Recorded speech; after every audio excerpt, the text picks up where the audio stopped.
Salut mon frérot et bienvenue dans cette vidéo. On part tout de suite sur le pré-workout, bien sûr, Strawberry Lace de MyProtein que tu connais. Code Lucas10, c'est faux bien sûr. Mais un jour, Inch'Allah, comme on dit, je vais mettre un scoop entier, tu vois. Je vais même te montrer mon eau fraîche de la fontaine. Observe ça. Opa, ça fume en plus. Ça fait des effets, des effets vidéo. Je mets plus d'eau avec ce pré-workout parce que j'ai remarqué que il est tellement chargé. Là, je te jure, j'ai mis une scoop. Ça va déjà être bien intense, tu vois. Et le problème, c'est qu'après, tu arrives avec le bide complètement plein. J'ai 100% de batterie sur la caméra. J'ai 1h40 de place sur la carte SD.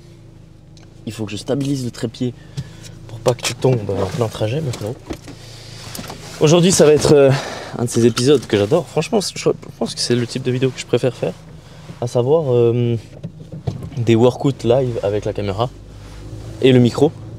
Et il faut que je trouve un nom avec ce genre de vidéo parce que les Américains, ils adorent parler de mic top. Tu vois, M-I-C-E-D. En gros, ça veut dire... l'anglais est très efficace. Ça veut dire littéralement entraînement avec le micro. Tu tombes encore une fois. Il va falloir trouver une solution au poste. Et oui, du coup, les Américains appellent ça mic top. Donc, c'est une excellente manière de dire qu'en gros, il y a le micro avec. Et donc, s'il y a des gens dans les commentaires, je vois vos commentaires, il y a des gens que je connais pas qui commentent. Ça me fait très plaisir, je me sens un peu famous, tu vois. Il y a des gens qui commentent et tout. Je me dis, bon, voilà. Non, pas du tout. Au contraire, ça me fait trop plaisir, c'est du partage. Et du coup, s'il y a quelqu'un qui a une inspi de fou pour utiliser l'expression mic top comme les Américains, dites-le moi avec plaisir. On va partir sur un weak point et bras. C'est mes entraînements favoris ceux-là parce que du coup je fais les pecs avec les bras. Donc c'est pec bras. Donc qu'est-ce qu'il y a mieux qu'un pec bras dans la vie? Je suis pas sûr de savoir. Je pense que pas loin derrière, il y a donner naissance à un enfant que j'ai pas encore eu l'expérience de faire, mais enfin jamais, mais le vivre, tu vois, avec ma femme. Mais ouais, du coup il y a pec bras, pas loin derrière avoir un enfant, pas loin derrière te mettre au lit après une longue journée. Je pense que c'est ça l'ordre naturel des choses. Donc je disais longue journée, j'ai fait du montage, j'ai travaillé sur NewGen, j'ai publié des publicités. D'ailleurs, il faut qu'on parle de Facebook Ads. Facebook Ads, c'est vraiment un enfer parce que du coup, c'est la plateforme de publicité Facebook. Et c'est assez mal fait parce que ça bug beaucoup, c'est lent. Tu dois actualiser pour que ça prenne en compte les trucs. Enfin bref. Et je suis étonné que justement la plateforme soit pas plus user-friendly que ça. Mais bon. Et du coup, j'ai fait ça. Et là, je sens. Je dis ça toutes les semaines dans mes vidéos, mais je sens que je suis en train de tomber malade. Là, j'ai la gorge qui pique et j'ai les sinus qui commencent à bloquer. Donc j'ai pris 2-3 bails pour ne pas dire de la cocaïne. Et du coup, on espère que ça tient parce que ce week-end, du coup, je vais à Valence voir Paola et son marathon. Donc il faut que je sois en forme. Et voilà. Mais tout ça n'est pas une excuse parce qu'en plus de ça, j'ai mal à la tête. Mais il s'agit de ne pas être une victime dans la vie, tu vois.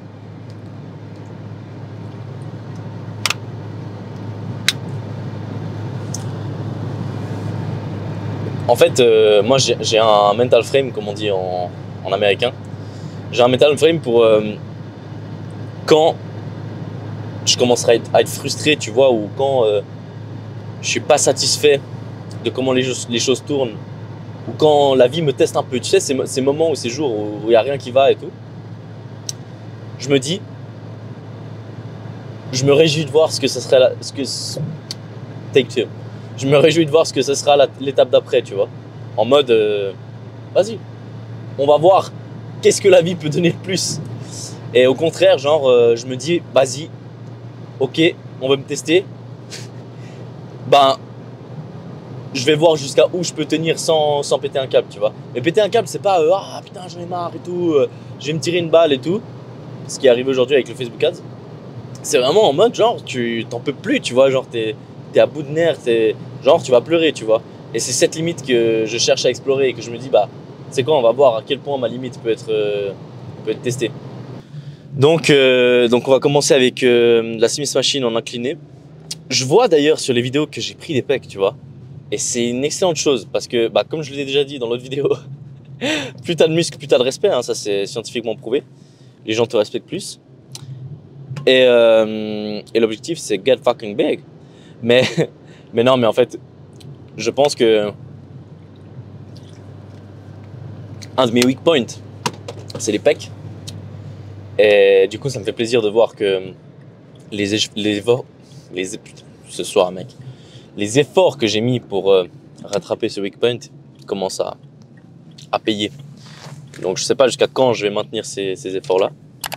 L'objectif, c'est de mettre 35 kg de chaque côté et faire 8 reps sur les 3 séries. La dernière fois, j'ai fait 7 reps sur la dernière série. Donc, j'ai appris aujourd'hui qu'en fait, ce qui est important dans l'échauffement, c'est faire bouger et produire l'acide synovial. Donc, c'est l'acide c'est du liquide qui est entre les articulations et qui permet de bien les lubrifier, tu vois. Et donc, quand tu fais bien ton échauffement, tu vas venir stimuler la production de ce liquide, d'où l'importance de l'échauffement. Heureusement que Paola m'a laissé son baume du tigre et que j'ai mis un t-shirt qui est pas blanc et bien épais. Parce que là il tâche. Et je vais mettre ça allègrement sur mon épaule. Quand je vois le micro sur mon épaule, ça me fait penser à Pops qui m'a dit ouais non, pas sur mon t-shirt parce que il y aura des plis. Pops, this crazy motherfucker. Ça y est, c'est ici que je prouve que je suis un homme. J'ai fait 2 reps à 30 kg. C'était déjà intense. Ça me crève de rire parce qu'il y a deux kids. Je dis kids parce que je pense qu'ils avaient entre 18 et 20 ans.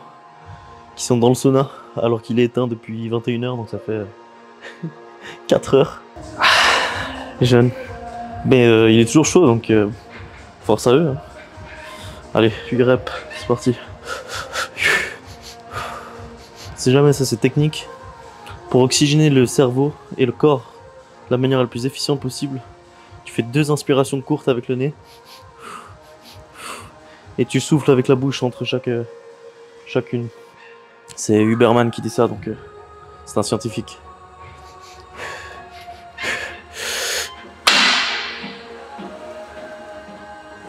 Oh.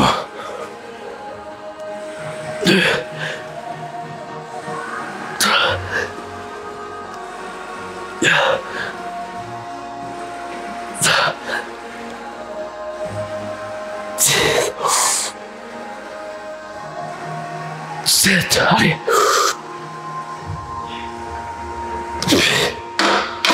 Putain, j'ai hésité à en faire une de plus là.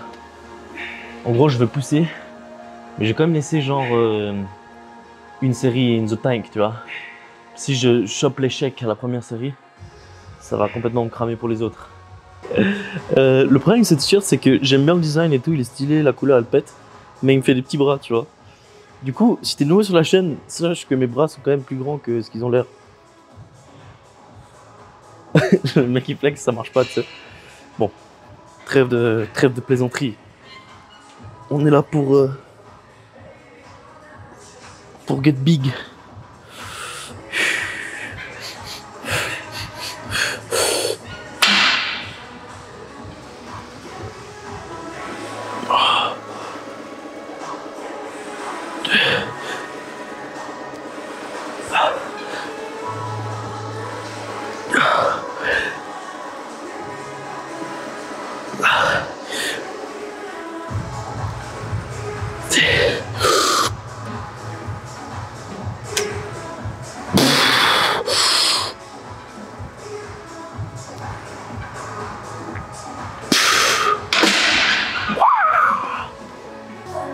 Bon, les sensations sont bonnes, mais j'ai un peu cette épaule qui me gêne. D'ailleurs, tu vois les taches du baume du tigre d'ailleurs qui chauffe bien.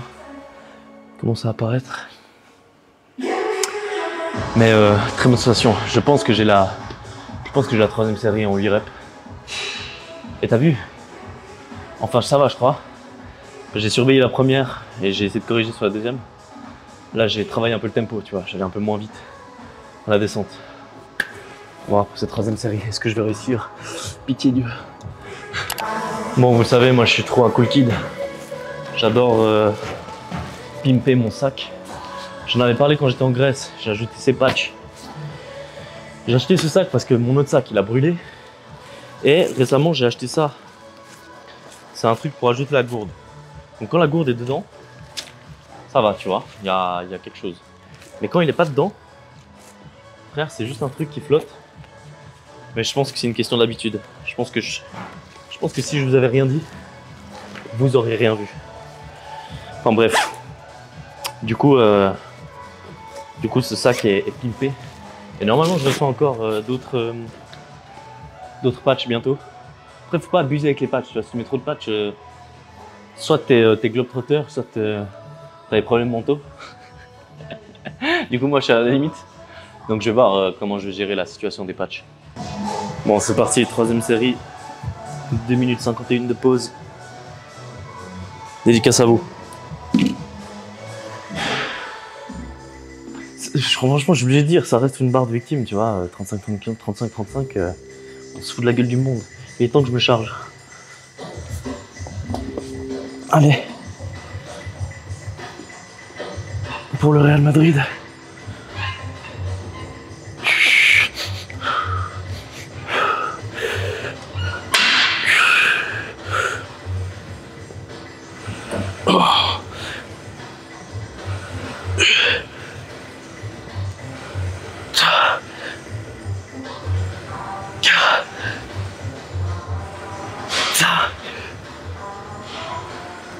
Six,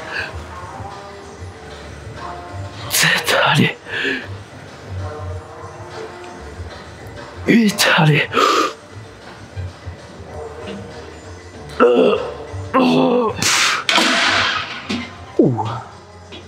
Let's go. Faut que je fasse attention à cette épaule là. Je vais pas te mentir que c'est dangereux. Allez, exo suivant.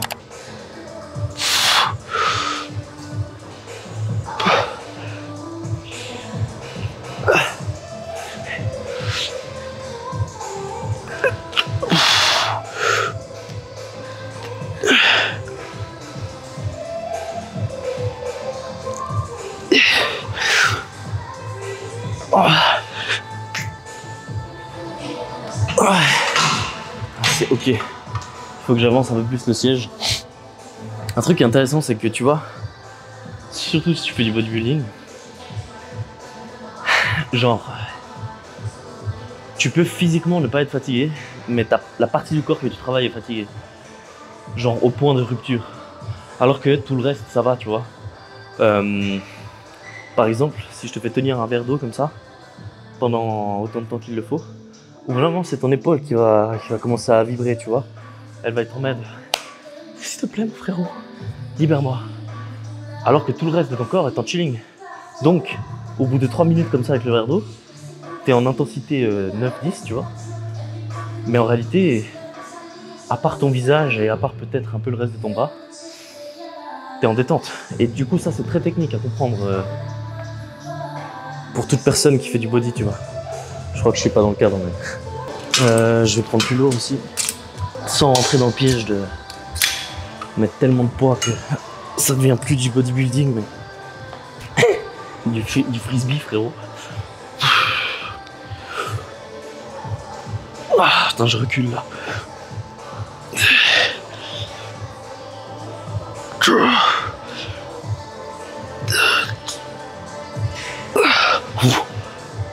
Yes.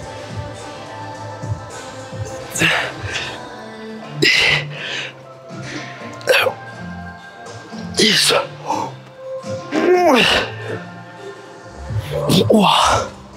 Je pense là, à la limite, c'était presque trop lourd, tu vois. J'arrivais pas à finir les reps, ça me tirait sur l'épaule, blessure. Mais c'est mon signe. Faut venir chercher la limite. Je crois que Magellan et Christophe Colomb, ils se sont dit ah non, j'ai mal à l'épaule, c'est peut-être un peu trop lourd. Ils ont pris leur bateau, ils ont emprunté des millions à la Banque d'Espagne, au roi d'Espagne. Bon frérot, je vais te montrer ce trépied du turfu. Donc tu vois qu'en fait il est méga mobile. Parce qu'au lieu d'avoir 3 pieds qui partent à partir de là, ils sont en bas. En échange, c'est un peu moins stable. Mais par contre, je te jure, il fait ça en taille, il rentre dans mon sac. Donc il est vraiment incroyable. Je vais faire ma série hors caméra et on verra pour les autres exos. Attends. Petit posing là. Ah, c'est nul. C'est nul. Quand j'ai commencé la muscu, mes parents m'ont dit ouais. Mes parents. Un peu tout le monde autour de moi finalement. Parce que c'est normal, tu vois, tu commences une nouvelle activité, qui plus est, qui n'est pas très connue. Ben, les gens qui comptent pour toi se posent des questions, ils te partagent des remarques, des inquiétudes. En fonction de ton âge d'ailleurs, c'est normal et c'est encouragé même, je pense. J'encouragerais les parents à faire ça, mais quoique. Mais tu vois, moi quand j'ai commencé la muscu, que j'ai commencé à prendre la whey, des compléments et tout, on m'a pris un peu pour un fou. Et je comprends, tu vois, parce que c'est flippant, tu vois, t'as ton petit titouan et tout qui est là, à se tuer à la salle. Son corps change, il parle que de ça, il parle que d'une activité qu'on connaît pas. Bah, ça fait flipper. Et je dirais que c'est aussi le rôle des parents d'être conservateurs, tu vois. Parce qu'un parent qui est trop progressiste, bah ça donne des choses dont je parlerai pas forcément sur cette chaîne. Ou en tout cas pas tout de suite. Du coup, c'est normal que les parents soient conservateurs. Mais il faut quand même garder en tête que eux, leur mission, c'est te protéger contre toutes les dingueries qui pourraient t'arriver. Et donc, ils mettent des murs. Là où toi, tu essayes de progresser, ils vont mettre des murs. Parce qu'ils sont en mode, là, tu risques de toucher un extrême. Eux, ils sont pas dans la mission que toi, tu crées ton propre chemin, tu vois. Et putain, il y avait une citation qui était incroyable. C'était un truc genre, même s'ils te donnaient le chemin, c'est à toi de le faire, tu vois. Et du coup, genre, ce que j'essaie de dire, c'est que moi, quand j'ai commencé la muscu, on m'a mis des barrières. D'un côté, je comprends, d'un autre, je suis en mode, allez vous faire foutre, tu vois. Et c'est ce que j'ai fait. Et tant mieux. Et tu vois, aujourd'hui, bah, je crois que c'est pleinement accepté, voire même encouragé, et même, il y a une forme de fierté, tu vois. On rigole on rigole dans le bon sens du terme, du fait que, bah voilà, je fais de la muscu et tout, que j'ai construit un physique, que je fais plein de choses et tout. Mais au début, bah, il a fallu cravacher, tu vois, parce que tu prends là les remarques. Enfin bref. Et ce que j'essaie de dire, ce que j'essaie de t'encourager à faire, c'est de reconnaître que les proches qui sont bienveillants autour de toi, ils te disent ces choses parce qu'ils veulent ton bien, justement. Et que si tu veux vraiment quelque chose, bah, c'est à toi de le prouver en ignorant, justement, ces remarques et en poussant au travers de ces murs. Si c'est ces murs qui t'arrêtent, je te pose la question, mon frérot, est-ce que tu as vraiment envie de faire ce que tu prétends vouloir faire? Parce qu'au final, c'est à ça que ça sert aussi, que ce soit les haters ou les amis, ou les bienveillants, ils servent à démontrer si tu veux vraiment quelque chose ou pas. Et en final, c'est à toi de voir ça comme une épreuve de ta propre volonté, plutôt que comme des gens qui sont contre toi. Après, c'est clair que si ça dure dans le long terme, là c'est autre chose et c'est dommage. Et là, je t'encouragerais à même démontrer que c'est dommage pour eux.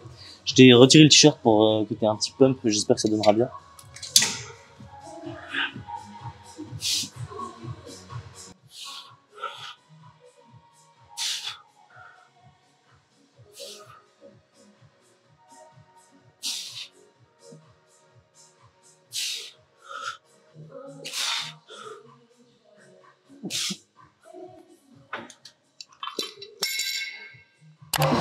Cette conversation est fascinante, donc je vais la continuer pendant que je prépare mon exo.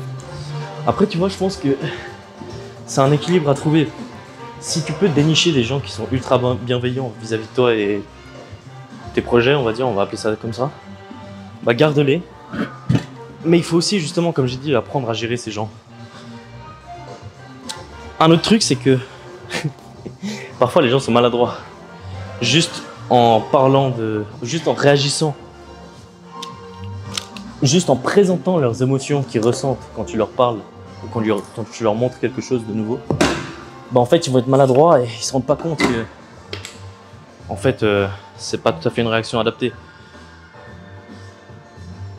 Mais tu vois, et genre je pense justement à mon expérience, je pense par exemple à ma sœur qui bon, de manière générale c'est quelqu'un de bienveillant.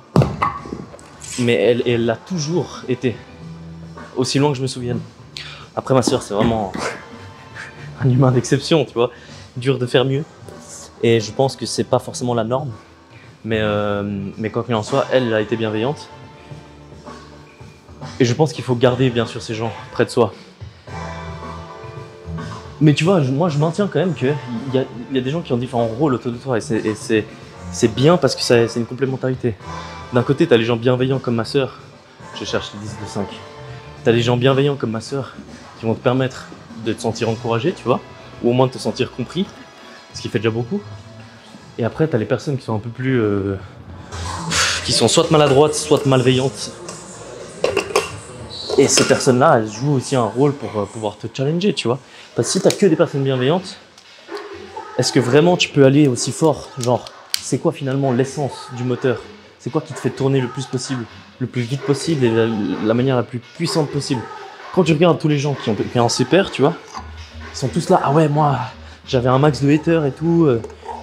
Tu regardes, je pense, le premier exemple qui me vient, c'est From Human to God, qui en a fait littéralement une vidéo spéciale 100 000 abonnés, où il est en mode, bah, moi c'est ma copine et tout, qui s'est foutu de ma gueule.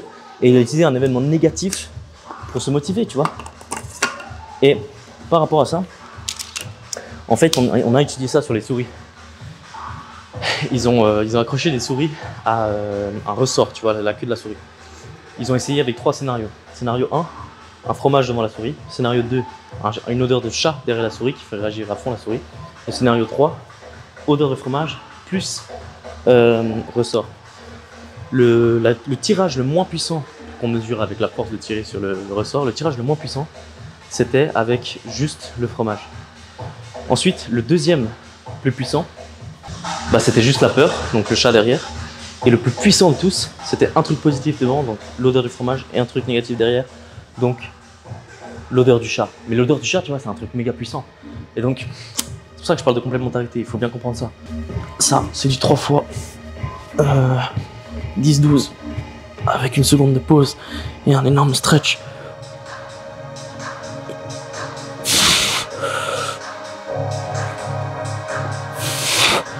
Je vais peut-être prendre plus large.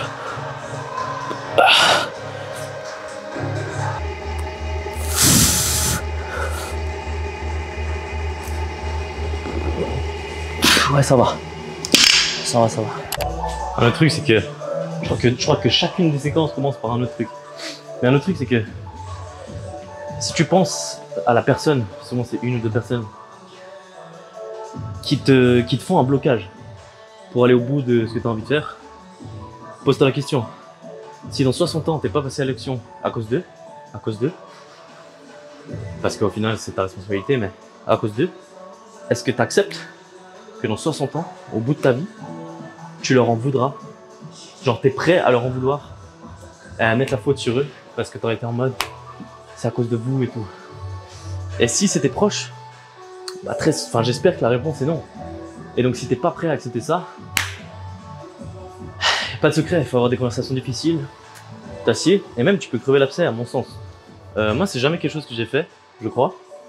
Mais genre tu t'assieds avec la personne, tu prends ton courage à deux mains, et t'es en mode, tu poses-toi la question intérieurement, qu'est-ce qui est le plus important? Ton projet ou le leur finalement? Tu t'assieds avec, tu dis écoute, voilà, noir sur blanc, j'aimerais faire ça. La raison pour laquelle j'ai cette conversation, c'est parce que voilà, ça me fait peur de te l'avouer et tout. Et avec ou sans ton soutien, je vais le faire. Donc tu as le choix. Je te laisse le choix maintenant de me soutenir ou de pas me soutenir. Quoi qu'il en soit, je vais le faire. Tu lâches la bombe et après, bien sûr, il y a tout un travail de colmater la brèche, tu vas continuer dans ce sens-là. Mais tu fais déjà un bon pas. Une fois que tu as éliminé ta plus grande peur, tu vois, tout le reste en théorie, c'est facile. Putain, je sais même plus, mec, comment ça s'appelle. Dumbbell incline demi-rep, je sais pas quoi. Tu viens comme ça, tu mets les épaules en arrière et tu fais des demi-reps pour garder la tension. 2,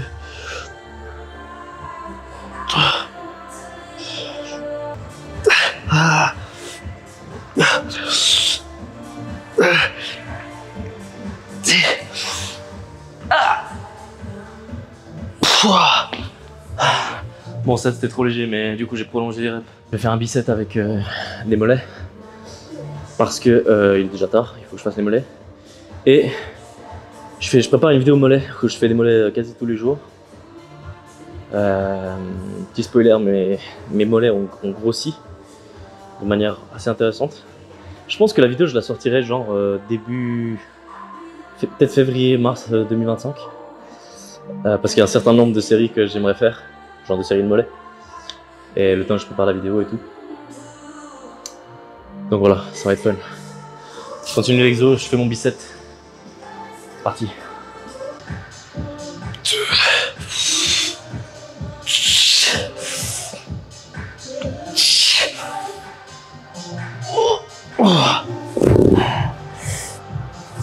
Bon, c'était excellent. Vraiment, ça saoule par contre parce que la première série, j'ai pris vraiment trop léger. Et bon, j'ai pu compenser avec le nombre de reps, mais la raison pour laquelle j'ai pris trop léger, parce que j'ai oublié de noter le poids la semaine passée. Donc vraiment, vraiment gênant. Très très gênant. Et du coup, je vais refaire une série parce que on n'est pas des victimes. Je prends par exemple ma mère que j'embrasse fort en passage, qui regarde cette vidéo. Quand j'ai commencé la muscu en 2017, donc pour l'histoire, ça fait depuis 2017 que je fais de la muscu. Mais sérieusement, ça fait depuis 2020-2021. Et en 2017, ma mère me disait déjà, genre ça faisait à peine quelques mois que j'avais commencé, elle me disait déjà, ouais, attention de pas trop développer ce muscle et tout, sinon ce sera pas joli et tout. Plusieurs fois, tu vois, pour différents types de muscles. Je crois que c'était les pecs, ou après c'était le cou et tout. Et du coup, je dis ça parce qu'elle me l'a ressorti l'autre jour. Elle était en mode, ah ouais, attention à plus trop développer tes muscles et tout, parce que après tu auras une tête disproportionnée par rapport au corps. Peut-être qu'elle a raison, tu vois, mais genre, je sais qu'à l'époque, ça m'affectait quand même un peu, tu vois, j'étais en mode, genre toucher c'est un mot fort, mais j'y réfléchissais, tu vois, et maintenant ça me passe, mais c'est pas parce que je valorise pas son opinion, au contraire, mais c'est parce que plutôt je comprends que elle ne comprend pas. Genre vraiment, je dis ça de manière très bienveillante et sincère, c'est que je lui demande pas de comprendre. Et c'est peut-être un point important aussi par rapport à tout ça. Il faut pas s'attendre des gens qui comprennent. Pas parce qu'ils sont cons, tu vois, mais parce qu'ils sont pas dans le game. Et en fait, il faut toujours valoriser la vie de quelqu'un qui a la vie que tu veux. Et du coup, genre, si tes parents, des proches, des personnes qui sont des haters, tu vois, ne parlent, mais elles n'ont pas la vie que tu veux, bah en fait, ce n'est pas pertinent. Et un truc intéressant par rapport à ça, peut-être que, auquel cas, maman, laisse un commentaire, mais j'allais dire qu'en fait, il y a ce qui s'appelle l'adaptation hédonique, et l'adaptation hédonique, c'est que tu reviens toujours à la normale. C'est-à-dire si demain, je gagne à l'euro million ou il m'arrive un accident grave, je touche du bois, en fait, au début, ça va être très dur, et petit à petit, la courbe vers le A ou vers le haut, elle va revenir au milieu. Et ça, c'est l'adaptation hédonique. C'est qu'en gros, tu t'adaptes à tout ce qui se passe dans ta vie. Et pour les gens qui te regardent faire de la muscu, c'est pareil. Au début, c'est bizarre et tout, ils se disent what the fuck et tout. Et au moment, c'est devenu la norme. Et je dis ça parce que notamment ma mère, tu vois, elle était en mode ouais, développe pas trop les muscles ici. Chose que j'ai faite. Et aujourd'hui, je crois qu'elle trouve mon corps harmonieux et joli, je crois. Parce qu'elle s'est adaptée et tout. Et c'est une question de norme, tu vois, elle s'est adaptée à la norme.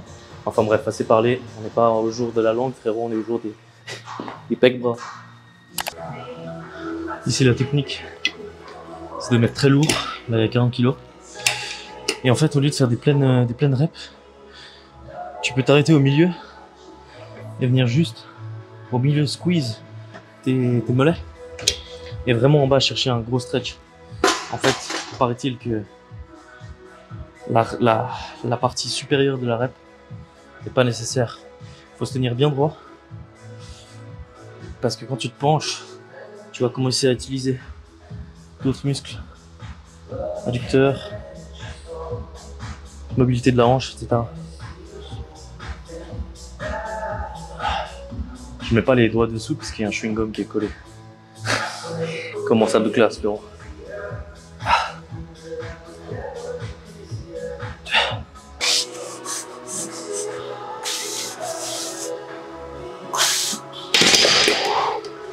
Oh, je suis un chien de poule, frérot.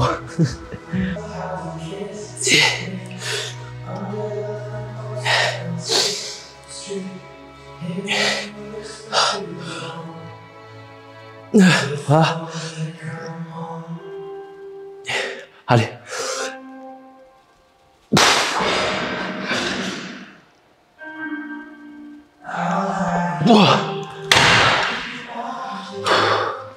Bon, c'est l'heure, frérot. Le posing.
Nasty pump, comme on dit.